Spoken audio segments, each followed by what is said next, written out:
અમારી સવારી ચાલ પડી હે. વિચારો અમે ક્યાં જતા હશું. પહેલાં તમે હોડ લઈ લીધો અને મસ્ત એવો નાસ્તો કરી લીધો, એકદમ પ્રોપર ગુજરાતી નાસ્તો, ખમણ ઢોકળા અને આમ બધું એવું જ તે. અને પછી જો હવે પપ્પા થોડી વાર ગાડી ચલાવી રહ્યા હતા, પછી પાછી મારી વારી આવી ગઈ ગાડી ચલાવવાની.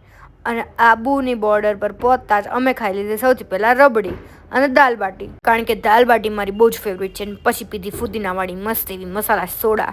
અને હવે આવી ગયા હતા ડુંગરો.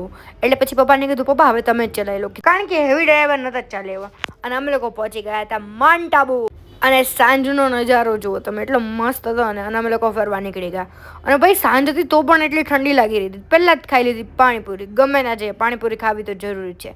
પછી બસ ટહેલવા લાગ્યા બજારોમાં. ચાલતા ચાલતા અમે લોકો પહોંચી ગયા હતા ટિબેટિયન માર્કેટ. ટિબેટિયન માર્કેટમાં ફર્યા અને નાની મોટી થોડીક ખરીદી કરી. કંઈ ના કરવાનું હોય તોય તેને જોઈને તો મન થઈ જ જાય. પછી મસ્ત એવી ચા પી લીધી હતી અને નકી લેકનો વ્યૂ એકદમ એન્જોય કર્યો, શાંતિથી બેઠા. અને આ ભાઈ જુઓ, જ્યારે નાનું છોકરું આવે ને ત્યારે ટિંગ ટિંગ કરવાનું ચાલુ કરતા હતા. એટલે અમારો તો એટલો ટાઈમ પાસ થઈ ગયો ને ત્યાં બેસીને. રાત પડતા જ માઉન્ટ આબુનો નજારો એકદમ અલગ જ હતો, ફૂલ લાઇટ વાળો અને એકદમ મસ્ત. અને ચાલતા ચાલતા અમે રસ્તામાં જોઈ લીધા સીતાફળ, અને એ પણ મને ભાવે એટલે લેવા જ પડે. અને અમારી હોટલથી એટલો મસ્ત નજારો હતો ને તો એવું થતું હતું બેસીને જોયા જ કરીએ. અને માઉન્ટ આબુમાં સોફ્ટી ના ખાઈએ તો બને જ નહીં.